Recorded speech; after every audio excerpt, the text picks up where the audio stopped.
jaulita esa que tiene, Sí. y ella duerme ahí las horas que necesita, Sí, después sí. vuelve. O sea, no le agrego cosas que necesitamos nosotros, Claro. sino lo que ella necesita, que es un animal. Y hace pocos años aprendió a quedarse solo en el departamento, si no, no podíamos salir nosotros en la costa. Porque Lo que desde sí no ese rompe momento se nada. escuchaba en la calle como lloraba. Claro.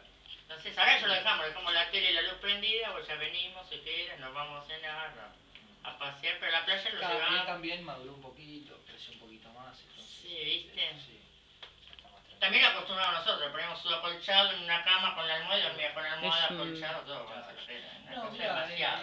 yo tengo mucha clientela que es así con el perro. Pero no, era, viste, no es falta de experiencia, la verdad. Claro, No tuvimos. el problema es que a Vos veces tenés ahí, no hay están los problema dos hasta que no juntos, aparecen estas ¿viste? cosas. Otro Uno- perrito. ¿Cómo? Yo lo veo que están ahí los dos juntos, ¿viste? Y yo estoy Yo alerta. también. tenso. Sí, yo también. Tenso. Por dentro Mirá, también. vos tenés que aprender un par de cosas. Fíjate Sí. los estados corporales. O sea, hay uno que está moviendo la cola, Sí. el otro está aprendiendo recién a interactuar con otro perro. Sí.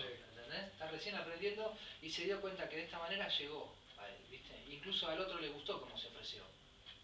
Entonces, ahora se están empezando a conocer, estos perros no se conocían. Siempre va a pasar así, Javier, cuando llega. En la medida que ya se saquen bien los DNI cada uno, ya se van a dejar de importar, ¿viste? Sí. Ya Después van a ya es estar como ahí. si nada, ¿no? Pero ustedes van a tener que manejar esta situación, ignorando totalmente, nada, andar besitos, ni tocando, ni hablándole a nadie. Ni cuando se van ni cuando no. Y lo que sí puede aparecer es un reto si hay un exceso de